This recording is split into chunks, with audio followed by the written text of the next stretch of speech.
Hallelujah! Praise the lord. దేవునికి వందనములు.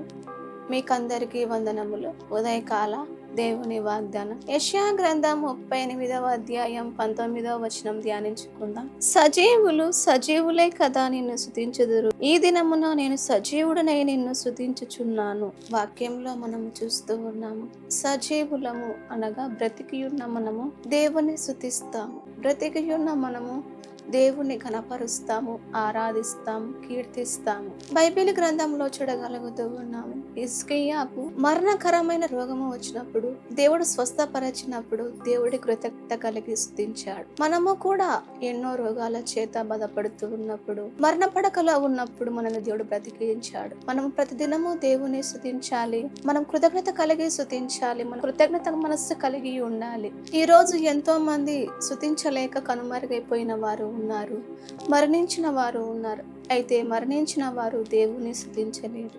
మనము ఈరోజు సజీవంగా బ్రతికి ఉన్నామంటే దేవుని కృప, దేవుని దయ. మనం ప్రతిరోజు దేవుని స్తుతించాలి. దేవుడు చేసిన మేలులు, దేవుడు చేసిన ఉపకారములు, దేవుడు మనల్ని ఇంతవరకు కాచి కాపాడినందుకు మనము దేవుని కృతజ్ఞత మనసుతో మనం స్తుతించినప్పుడు దేవుడు మనకు ఆయుష్ను, ఆరోగ్యాన్ని ఇస్తాడు. మనకు తోడుగా ఉండి కాపాడుతాడు. మనకు ఏ అపాయము రాకుండా మనల్ని కాపాడుతాడు. కృతజ్ఞత మనస్సు కలిగిన వారిని దేవుడు దీవించే దేవుడై ఉన్నాడు. దేవుడి వాగ్దానం నెరవేర్చును గాక. ఆమేన్. ప్రార్థన.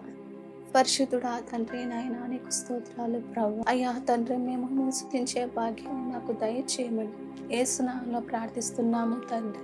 ఆమేన్.